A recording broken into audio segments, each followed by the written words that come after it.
बिहार के पटना में हुई इंडिया गठबंधन की रैली आई भीड़ को कांग्रेस पार्टी ने महासमुद्र बताया। राज्यसभा सांसद प्रमोद तिवारी ने कहा, अब तक के सारे रिकॉर्ड पटना की रैली में आई भीड़ ने तोड़ दिया। प्रमोद तिवारी ने कहा, पटना की रैली में उमड़ी भीड़ देश का मिजाज बदलने के लिए पहुंची थी। कांग्रेस नेता ने कहा, बिहार से जो आवाज निकलती है वो पूरे देश की आवाज बनती है। प्रमोद तिवारी ने कहा, भाजपा के 10 साल के कुशासन के खिलाफ रविवार को हुई रैली में आई जनता का शंखनाद है। उन्होंने कहा कि बिहार की धरती से जब भी कोई आवाज निकलती है तो जन क्रांतिकारी का रूप ले लेती है, इसलिए सत्ता पक्ष को बिहार के पटना में हुई रैली को जरूर देखना चाहिए। वहीं यूपी में सपा के गठबंधन के बाद कांग्रेस पार्टी के हिस्से आई 17 लोकसभा सीटों पर कांग्रेस पार्टी ने जल्द ही प्रत्याशियों को उतारने की बात कही। कांग्रेस पार्टी के वरिष्ठ नेता प्रमोद तिवारी ने कहा कि जिलों से जो नाम सामने आए हैं उन्हें तय कर लिया गया है, उचित समय पर उम्मीदवारों के नाम सामने आ जाएंगे। सत्ता पक्ष पर निशाना साधते हुए कहा, पहले तो कह रहे थे कि गठबंधन नहीं है, बाद में सीट शेयरिंग की बात कर रहे थे, लेकिन अब जब गठबंधन विपक्ष का हो गया तो सत्ता पक्ष के लोग बेचैन हैं।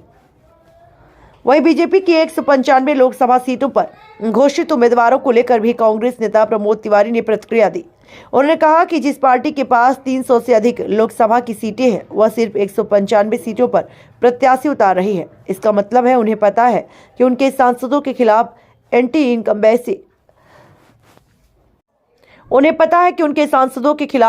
इनकम्बेंसी है। कांग्रेस नेता प्रमोद तिवारी ने कहा, नारा भले ही 400 पार का है, लेकिन बहुमत का आंकड़ा 272 तो छोड़िए, 150 का आंकड़ा भी बीजेपी के लिए पहुंचना मुश्किल हो जाएगा। प्रयागराज से ब्यूरो रिपोर्ट। सर, कल पटना में विपक्ष की जो रैली थी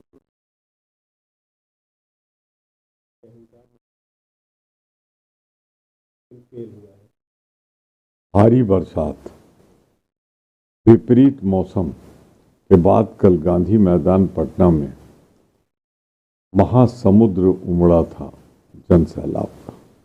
सारे रिकॉर्ड आज तक के टूट गए जो गांधी मैदान में रैली हुई थी। वो एक तरह से देखें तो शंखनाद है कि भाजपा के 10 साल के कुशासन के खिलाफ जनता की आवाज, और ये बिहारी है जो क्रांति करता है। वहाँ की धरती से जो आवाज उठती है वो बाद में एक तरह से स्वतंत्रता आंदोलन हो या हमारे या विरोधियों के खिलाफ जब भी वहाँ से आवाज उठी है वो क्रांति सफल हुई है। कल जन क्रांति हुई है। अब मौर्य जी ने या तो देखा नहीं व्यस्तता के कारण, और नहीं देखा है तो अभी मैं कहूँगा फुटेज उसकी मंगा लें और देख लें और मुझे बताएं कि इससे ज़्यादा कब जन सैलाब उमड़ा था। एक सीटें जो है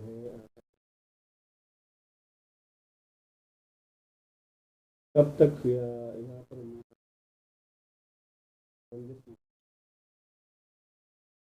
देखिए, सत्ता पक्ष एक शक की बीमारी होती है जिसका इलाज हकीम लोकमान के पास नहीं। वो पहले कहते थे गठबंधन नहीं होगा, गठबंधन होगा।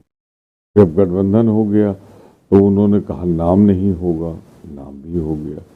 फिर उन्होंने कहा सीट शेयरिंग नहीं होगी, सीट शेयरिंग भी हो गई। मैं उनको समझाना चाहता हूँ वो तैयार रहें। इन 17 सीटों पे हमारे उम्मीदवार तय हो चुके हैं और सही समय पे हम जो जिले से सिफारिश आई, पर्यवेक्षक की सिफारिश है, हालात देखते हुए उनके नाम आए, हम अपने नाम की घोषणा कर देंगे। 95 उम्मीदवारों की जो पहले,